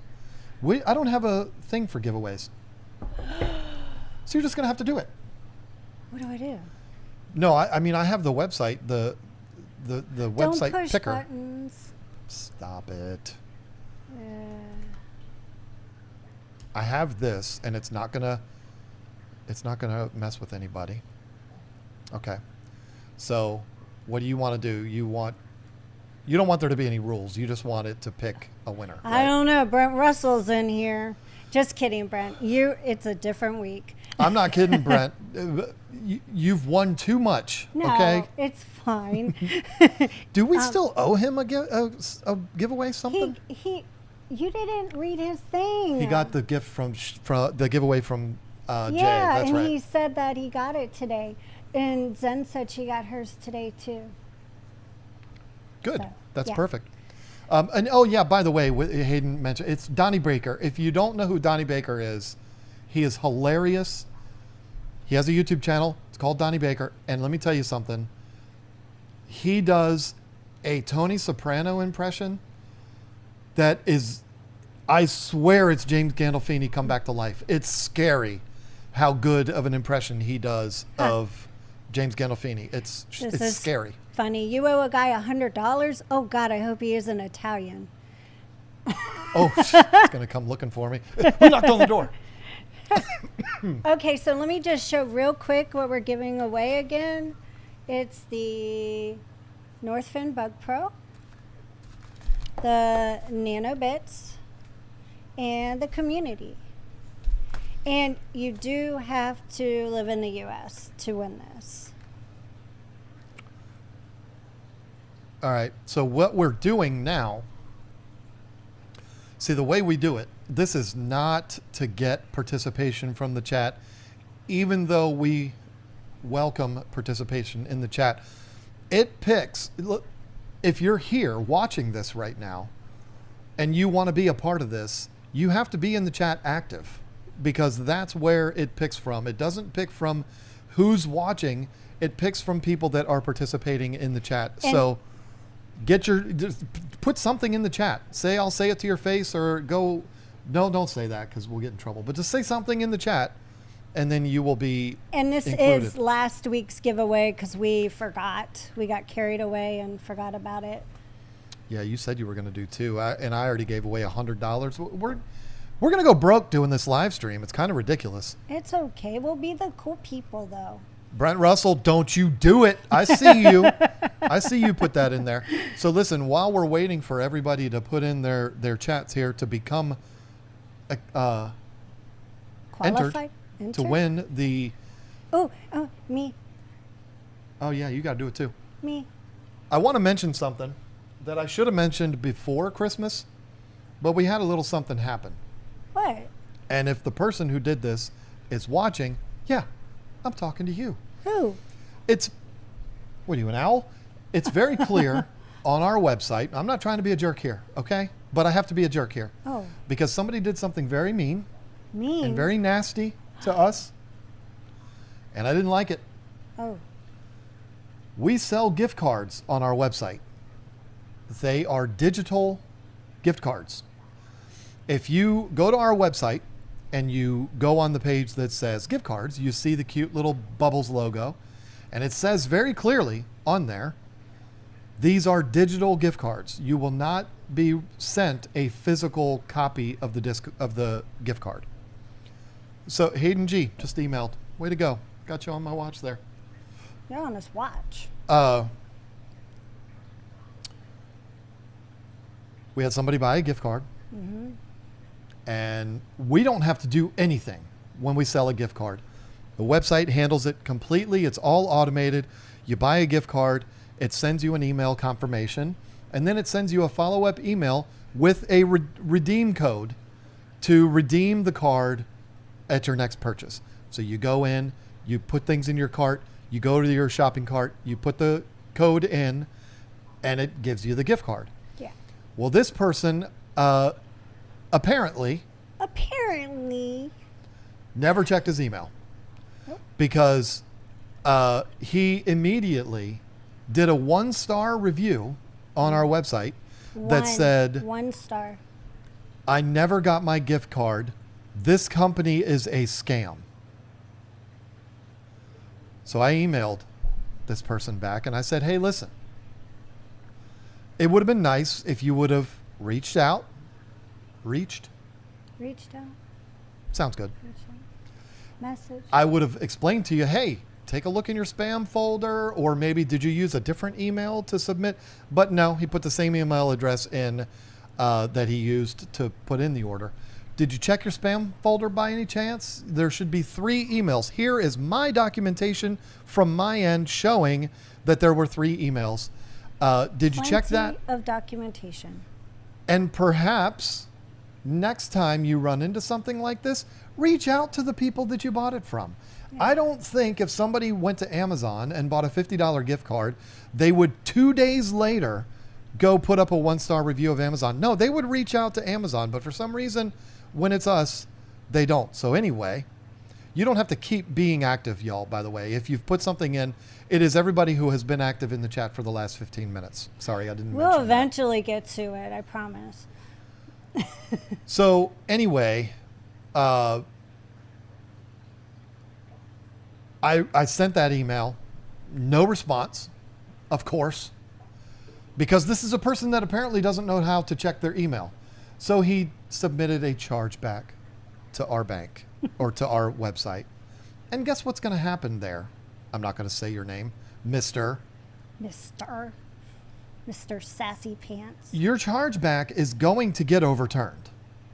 And you are going to be charged the $15. I'm just letting you know that. That's not my decision.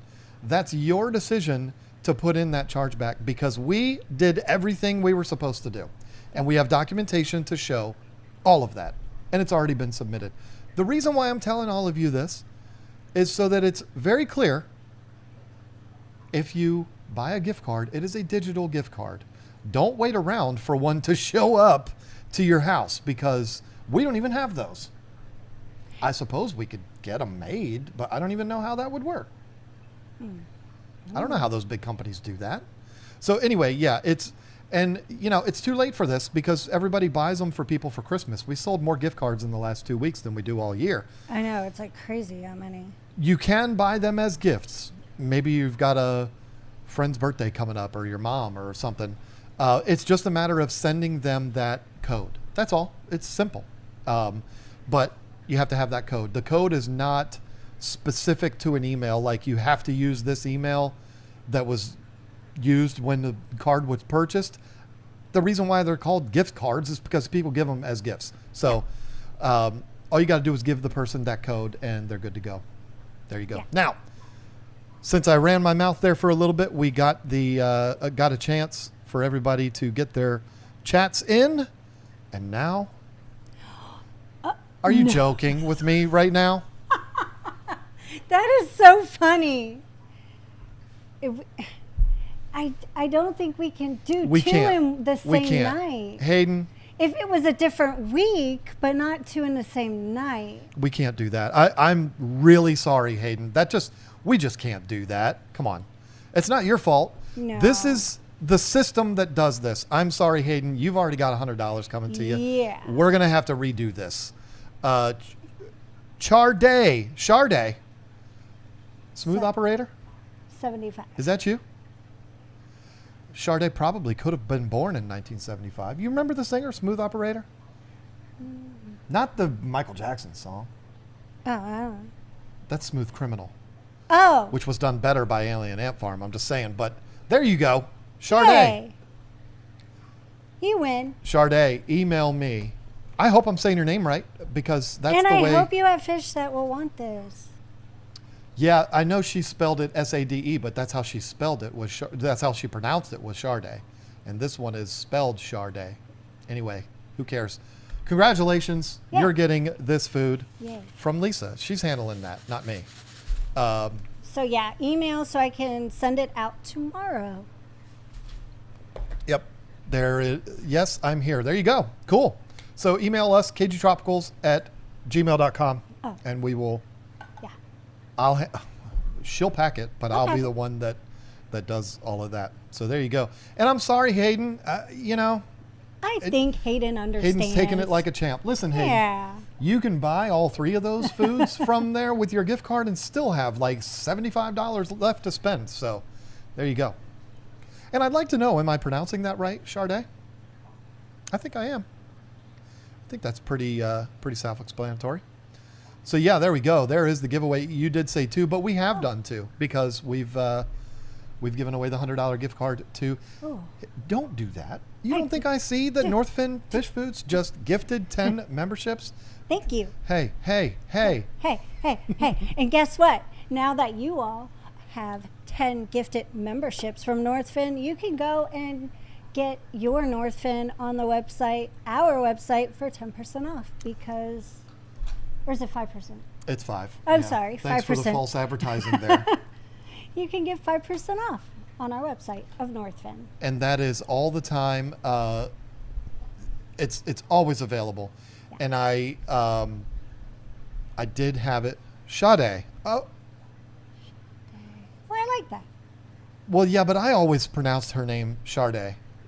Didn't everybody pronounce her name Charday? I don't know, but I like Chardonnay. Yes, she does. Barefoot gets a lot of our money. It's a problem. But I have my vices too. So, what was I saying? Oh, You can stack that on other sales too. And there was in the beginning, I was talking about the 5% members discount, and it wasn't I advertised it as stackable, but then it didn't work. But I fixed it, and it does work now. So if we're running a sale and you're a channel member and you want to get 5% more, well, there you go. Thanks to Northfin Fish Foods. Yeah, thank you. 10 more people are going to get that. And again, there's a lot more people in here now than there were in the very beginning.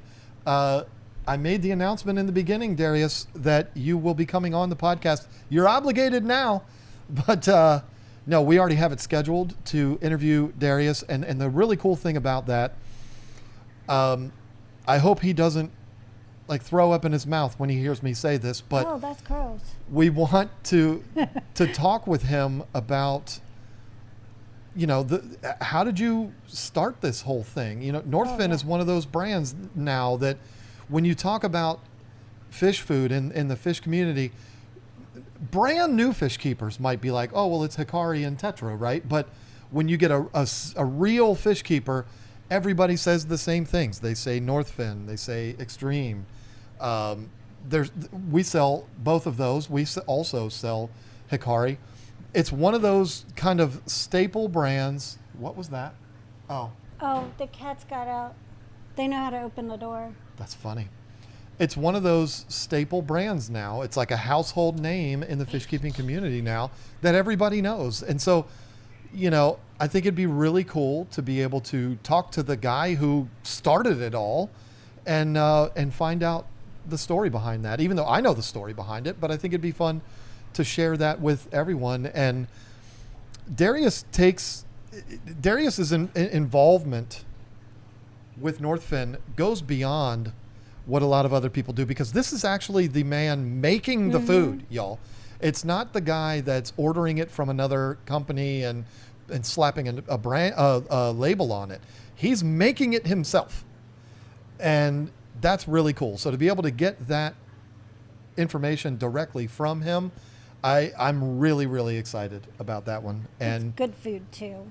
Of course, absolutely. How much of it? I mean, you see 3 bags of it behind me right now, and that's because it goes. Actually, it's 4 because one of them's laying on its back.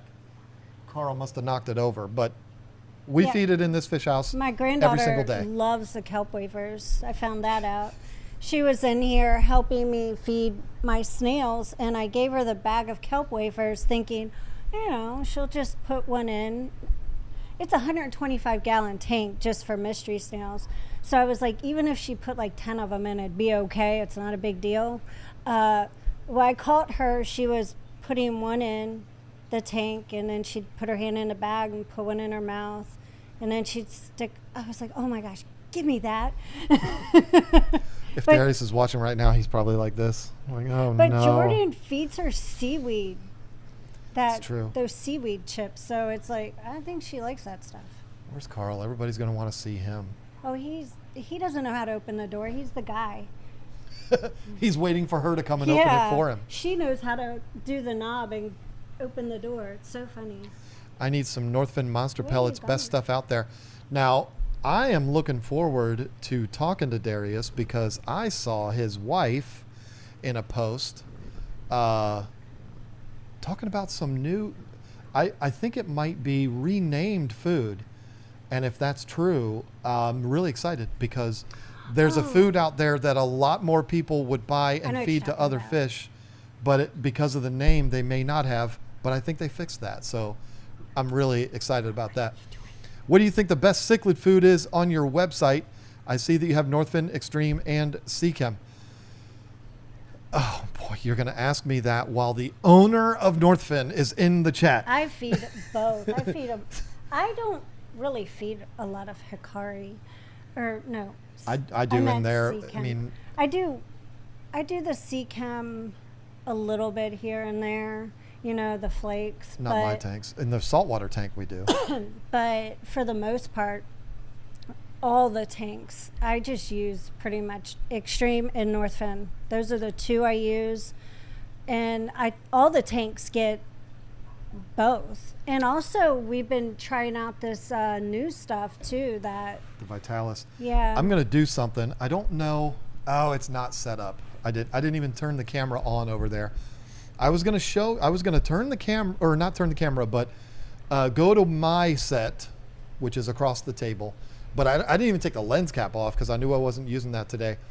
You would see on that tank, right now I'm looking at Extreme Big Fella, Vitalis, the carnivore pellets, right next to Northfin flakes, which I didn't know you were feeding them flakes. That's a good thing. No, There's nothing wrong with that. I feed the Yellow Labs the flakes with the veggie food from Northfin, and the Vitalis, and the Pee-wee Cichlid from Extreme. But I put the Northfin kelp flakes in there for the fry, Oh yes, see that's so perfect. they get it. On top of the Yellow Lab tank right now, there's an empty can of Vitalis because remember she dumped the whole thing in that No, one time. I didn't. It was only like a tenth. And a bag of 2 millimeter veggie from Northfin. Back behind me, which 3 of the fish in there are cichlids. You see the tropical sticks and the carnivore from Northfin. There's also an empty can, almost empty can of Monster from Extreme, which is, we drop those in there. I alternate. Alternate. The carnivore and the monster. The carnivore by Northfin and the monster by Extreme. I alternate them for the bikers. I'm going to tell you this, and I am telling you the God's honest truth. Listen, we have the ability to buy Hikari wholesale, obviously, because we sell some of their foods. I used to feed my big cichlids and the bikers massivore. I don't know why this happened. This room started to stink when I was using that food. Which It was one? the massivore from Hikari. We weren't feeding it for a while, and then I got another bag of it. We don't sell the massivore, not for any reason other than we just don't, because we have so many other alternatives. But I got a bag of it just to mix things up, and I started throwing it in there, and the fish room reeked. So my absolute preferred food to feed the bikers, I'm not saying this because Darius is in here, I'm saying it because it's the truth, and the bag is right there, carnivore from Northfin. Whenever I come in here and I feed the fish, that's what I throw in there for the bikers, and then I put the tropical sticks in for the Oscars. That's just the truth. So hopefully that answers your question. It only took us 20 minutes to answer that question. My husband wants a planted tank and Oscars. I'm curious to see how this works out. You see, Christy, husbands, oh, come on, Kat. Husbands tend to think they can just do whatever it is that they want to do. Husbands, for the most part, are stupid creatures. We're dummies. Yeah. And your husband, I could tell him, I'll tell you what, if your husband is anything like my wife, What? yeah, you could tell him over and over and over again, don't do that. They're going to kill the plants, and he'll ignore you. But if I tell him, don't do that because your Oscars are going to kill him, then he's going to take it as the gospel truth. That is what happens with this one all the time. You do it too with me. I do no such thing. I will tell her something over and over and over again, and she'll be like, whatever. But then Jay Wilson will be here. Why do you think I bloodied his lip and sent him to the emergency room? Because he kept one-upping me. I think you're going to have to lock her back up. She is too needy. Not Lisa, but the cat. I said, you're not too needy. The most needy cat. But yeah, Christy, tell your husband from me, or just put this on replay. Christy's husband, don't do it. You're going to waste a lot of money on those plants. Carnivore is so good, even John loves eating it. I have not tried it, if I'm being honest. I have not tried to eat carnivore myself, but I'm sure it tastes delightful. You can always see if Izzy likes it. The feral cat spayed, trying to domesticate as much as she will allow. Always want my attention. Yeah, that cat, she is the biggest attention whore I have ever seen in my life, and it's adorable. Oh, it is. Jasper is probably a close second. It's just that when we're trying to talk and she rubs her face or tries to get in my face, I don't like the little cat hairs getting in my eyes. See, this is genius. Husband can have a planted tank, just do the background. Yeah, the paper that just has printed plants on it, that's perfect. There you go. Ooh, what is the best food you have for discus? Oh, we have I would say Krill Pro. Krill Pro for Northfin and beef heart flakes from Extreme. And the Wigglers. And the Wigglers, yeah. Yep. And then Seachem has a discus They do. flake too. All right, let's get to this true or false question. Because now, yeah, see, y'all heard me. Y'all heard me complain and you fixed the problem. 509 people have voted now. You should always clean your substrate when doing water changes. 20% of you answered true. It's not difficult math. That means 80% answered false. What is your answer, my lady? I said false. I would have said false too. For my tanks. Now, I can tell you this. When I do water changes in here, I do it every time. 60% of the time, it works every time. Huh. I always do it in here. I always do it in my African cichlid tanks. Even though it's sand and nothing really goes down there, I still do it. I get a lot of sand in my trash can, and I do that in my yellow lab tank too. When you have fish only, and you don't have plants, you don't have anything that's going to consume those nitrates, anything that's going to complete that circle of life, then in my opinion, I don't care what Father Fish says, you have to. However, to reiterate Father Fish's argument and to agree with him 100%, if you do have the tank set up in that way, heavily planted, which you're not going to do with those, which is why I said in my situation, I have to do it. If you have a tank set up that's heavily planted and it's done the right way using the Wallstead method or the Father Fish method, which is kind of a exaggerated version of the Wallstead method, then you don't want to touch the substrate there. So, I tell you, somebody said, mine are heavily planted. I leave some of them on. I used to do that. I wouldn't touch it, but then I put Cory cats in there, and it's like, everywhere. They rustle it up everywhere. Yeah, and I hate it. I just want to get those Corys out of there because I like to keep it like that. And the plants are way better too. But you know what? I have the Corys in there now, and the plants are just taking over. I think the people that said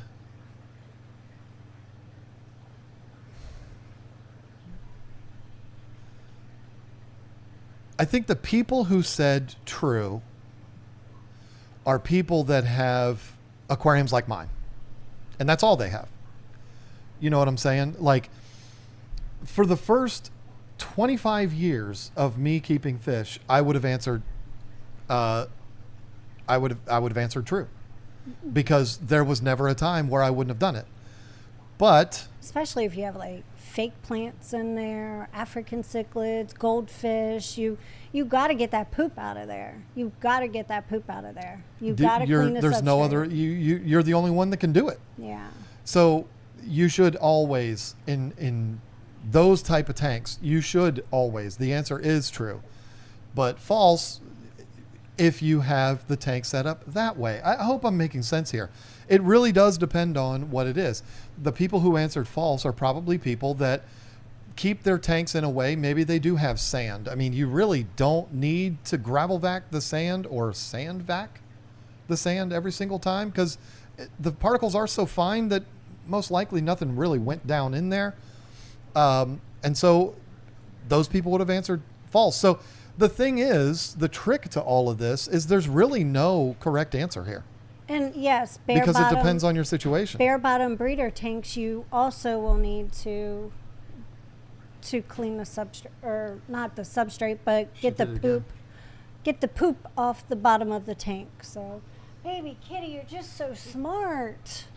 Is she literally opening the Yes. doorknob? Yes. And Carl, when I went to put her back in, is just sitting there like, duh. Why didn't it open for me? She knows how to open the door. How does using Monster 360 affect that? Well, I use Monster 360. I actually use Monster 460, which is the saltwater version, which now have been, I believe, combined, and they're called It's in here something somewhere. else. But that, it's not like if you have a big pile of poop in the middle of your tank and you're like, oh, let me dump in some Monster 360, that poop is going to dissolve and disappear. That's not what it does. And that's not really what it claims to do. A lot of people think that that's what it does. But it does help to break down the things that are harmful to the tank and cause it to stink and be nasty and blah, blah, blah. But it's not like this magic formula that makes all those things disappear. If Mike Noche wasn't such a shy guy, I would ask him to come on the podcast, but I don't think he would do, to be able to explain things like that. It is I'm going to answer whoever asked that question about Monster 360. I would never tell you that Monster 360, even though it is a great product, it will eliminate you needing to do water changes and clean your substrate. I would never tell you that. And Fritz would not tell you that. So if that makes that, hopefully that makes sense. Yeah. I hardly ever bother with it. I keep nanofish in heavily planted tanks with sand. Yeah, see, I mean, in a lot of situations, it's not necessary to clean your substrate. So Right. that person would have absolutely answered false. My cat would try to open the doorknobs too. Is she doing that, or are you just not closing it hard enough? It's closed, and it has the little thing that goes. It's closing and latching. You know how many millions of views we could get on YouTube if you would film her doing that? Oh, we'll have to put the camera over there so we could do that. We could go viral. Put it on Ed's channel. He's got a bunch of viral cat videos, She's doesn't smart. I'm telling you, it's a female thing. he? Sand is the devil. I like the larger sand. Like in this tank, this from here it looks like gravel, but it's actually a mixture of two different substrates. Hello. There is the larger gravel, but then there's the sand. It's like in between sand and gravel, like in between the two. So they don't all get sucked up into my siphon hose when I do water changes in there. And I like that. I like that a lot. But regular sand, like play sand, that was a humongous nightmare in that tank. It was just a disaster. And it's not the sand's fault. It's those fish's fault. I gotta cover that. I do have, Baby kitty. X-rated stuff. Good Lord. I do have a big announcement to make on this tank, though. The channel members know this because I told them the last time we did the members-only stream. I got some new filters to add to that tank. Phew. The wonderful folks over at Ciche sent me some B.O.W.L 500 canister filters to add to B.O.W.L. this tank. What I'm going to do is I'm going to use the canisters as like Go get it. big, giant sponge filters. They're going to be full of nothing but sponges. Really? The sump is going to have the filter socks, because why would I take those out? That would be dumb.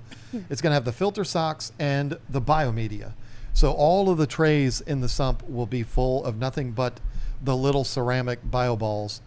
And then the canisters will be the bulk of the mechanical filtration. And I'm excited about it because it's going to really get that water moving in there. And we got 12 circulation pumps from Ciche. We're very, very lucky.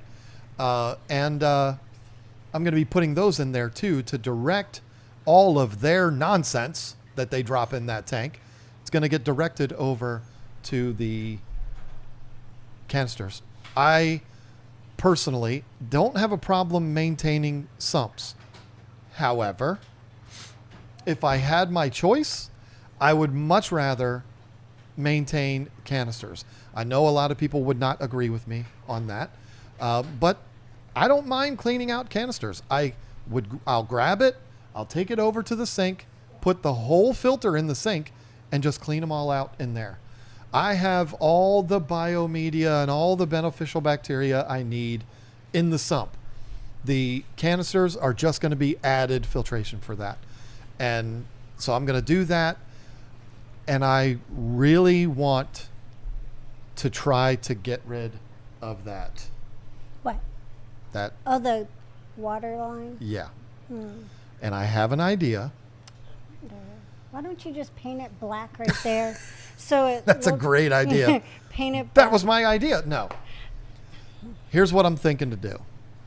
You can take the canister to the driveway with a hose. Absolutely you can. In fact, that's a great idea. But I have a sink. It's like, even though I'm in North Carolina, it's still pretty chilly outside. To be messing with water is too much. So take them over to the sink. After tonight, it's going to be really chilly again. Here's what I'm thinking. I don't know what they were from. We have several very long railroad ties on this property. They were underneath the lean-tos in the barn. Don't know what they were originally for. Really? What are they? Railroad ties. Huh? There's no railroads around here, so I don't know what they were originally for, but they've been there for like 100 years. The cotton mill is the railroad. I don't know. What I'm thinking of doing. Drink your palm. Railroad ties are 12 by 12s. These are gigantic chunks of wood. I have a 2,000 pound scale. Scale? No. Scale? Jack. What do you? 2,500 pound. Weighing? That's Jack. 2,000. Will you I'm just, let me finish and then you'll understand? I don't know. It's like last week when you said you were a woman. I have to correct you. But I'm not saying anything that's incorrect right now. So you let me finish and then you can express why you're confused. Okay. I'm going to take the jack that I have. If you're one of the 12 people that watched the video that I did about that lean-to on the Money Pit channel, you know the 2,000 scale. Yeah, I didn't mean to say that. It's a jack. I might even say scale again. Jack. What I'm thinking of doing is cutting like 2 small pieces of the railroad ties. Put one of those jacks. I'll have to go buy another one. It's going to cost I think they're like $80 a piece. And I'll put one up here and one in the back. And then I'll take one of those pieces of railroad ties. I'll cut it to like 5 feet because this tank is 3 feet deep and run it across under the tank. The tank is open. Like a shimmy? All I got to do is move that curtain. It's an open stand. And then I would drain the tank all the way down. I would take one of the Rubbermaid totes or tubs that we have, bring that in there, put the fish in there temporarily, drain the tank all the way down, every drop possible out of there. How are you going to catch them? And then do we have a net that big? I will take those railroad ties. I'll have to go get one, a big one for fishing. Take the railroad tie, run it across like a beam underneath, and then use those jacks, have her be on one jack and me on the other. I think I'm going to and be we gone just that weekend. Jack it up to level it off. You're probably thinking, well, that sounds crazy. But what else am I going to do? Are you kidding me? She did it again, the cat. How else am I going to do it? I have a really big pry bar, but that's not going to do anything. That thing without water in it weighs like 700 pounds. Ask W.O.W.L. He's been here. He knows. Yeah, he helped move it. He was probably the strongest one here. Maybe Alec, but we don't talk about him anymore. No, we don't. No. W.O.W.L was the strongest one here. That's a really heavy tank. And when he was here, he can attest to this. It was level then. I don't know how else I would do it if I didn't do it like that. It's terrifying, but I don't know how else to do it. Unless I got like 12 people here, and I don't know when that would happen. I think it's a safe bet Whiff's World is not going to drive down here from Chicago to help me level off my Go tank. over to the church on Sunday right down the road. Everybody's wanting to help everybody all the time. Tell them the problem. Yeah, they'd be like, we'll bring our front end loader over and pull it right on in. And You probably have no, it won't fit through there. 25 of them over here just wanting to be nice and help. See, one jack in the middle. Now, you put a smiley face after that. That could be done too, but it depends. There is a floor of the stand. There's a plywood floor. I've looked at trying to remove that plywood floor, and it doesn't look like it's easy to do. So that's the only reason why. If you put the jack on top of the floor, it's just going to break the plywood floor. So we can't really do that. But Bobcat, my neighbor has one of those. As a matter of fact, we use that to bring one of the tanks in. But we have Bobcats. You remember I told you about not those kind. When I went to the vet and Audrey told me that her husband saw a Bobcat that morning. So we got to be careful because there's Bobcats out here. Yeah, that's true. Yeah, we got to be real careful. You're right. We don't want those coming over here to help us. I mean, if there were babies, I'd get them. They're adorable when they're babies. I just think they're cute anyways. So listen, we got 4 minutes left, which means we need to start saying our goodbyes because it is time to send all of you over to Primetime Aquatics, which is fun. Yes. They were not here last week, so they're here Tell now. them how much you missed them.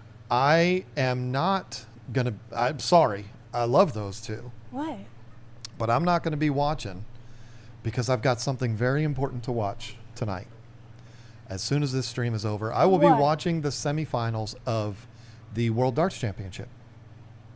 Oh. Luke Littler is playing one of my favorite players, Stephen Bunting, and I really want Stephen Bunting to win, but if the 17-year-old Luke Littler wins, I won't be broken up by it. And then Chris Dobie is playing Michael Van Gerwen. Don't ask me why, but I always root against Michael Van Gerwen. I don't know why.